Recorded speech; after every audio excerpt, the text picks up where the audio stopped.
Although the benefits of telehealth are significant, there are still some challenges that prevent telehealth implementation from becoming widespread. Let's take a food for thought approach and explore some of these challenges. Hopefully you can see if these challenges could be turned into opportunities, as most, if not all, are self-limited, provided the necessary investment of time, energy, and resources is made. In 2003, the National Initiative for Telehealth identified 5 key areas that required further planning. 1. Clearly define clinical standards and outcomes. 2. Human resources. 3. Organizational readiness. 4. Organizational leadership. 5. Technology and equipment. In addition to these needs, one can't forget the importance of having policies to address issues of reimbursement and confidentiality. The important questions to ask: will the use of telehealth improve patient and client outcomes? Are clinical standards available?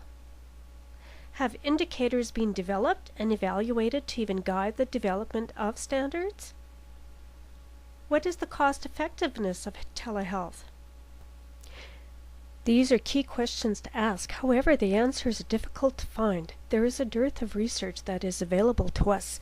Although there are some studies that have been conducted, they need to include more systematic and scientific study designs while ensuring pertinent context-specific information. Economic benefits are not often demonstrated in studies that used a credible methodology. A substantial body of scientific evidence is needed to provide policy and decision makers with the necessary information illustrating the appropriateness of telehealth from a patient outcome and cost-effectiveness perspective. Efficacy is of the essence.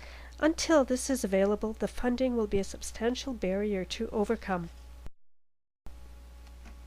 Are we easing human resource burden or creating another one? How about physician reimbursement? How about retention and recruitment?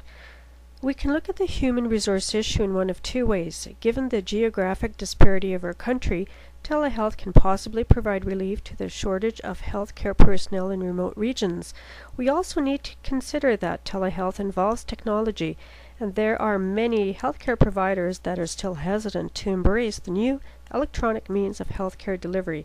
In one study, the impersonal nature and most teleconsultations involve both a specialist and a referring physician.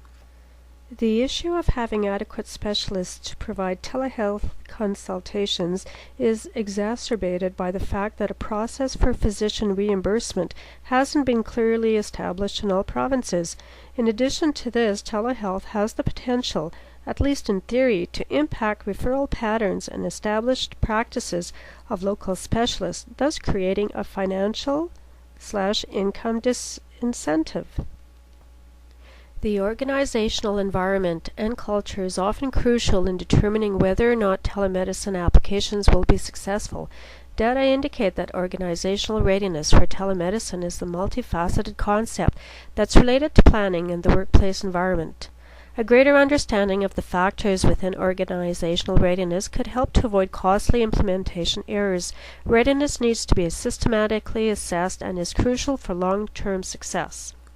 Privacy is a prominent concern for both healthcare providers and health consumers. In a study, they found that a lack of privacy was a strong disincentive during the telehealth interaction for the healthcare provider. Telehealth facilities are often in areas that were not specifically designed for this type of delivery of healthcare, and therefore physical surroundings do not always lend themselves to the maintaining of privacy. Competency is yet another concern of the provider. Infrequent use of the technology and unfamiliarity with the setting may cause increased reluctance in the provider network to engage further in telehealth programs. Lack of practice and the threshold to using the equipment becomes insurmountable, even in cases where one would tend to rationally decide to use it. Telehealth readiness can be described as to the degree to which communities, organizations, and professionals are prepared to participate, which, incidentally, should be determined prior to implementation. Senji asserts that changes can be driven by widespread commitment involving the aspirations and capabilities of all the key stakeholders. This means patients, providers, and information technology specialists should be involved in the telehealth implementation. A successful telehealth network must ensure clinicians' needs are addressed and that they are involved in the decision-making process. They stress that leadership from an organization ideally needs to come in the form of human support, material, and logistics resources. The technology to transmit health information from one geographic location to another is only part of the picture. According to the Center for Telehealth and eHealth Law, the complementary implementation of EHR is crucial for the advancement of telehealth. There's a need for telehealth providers to be able to access a patient's health record in a timely and portable format.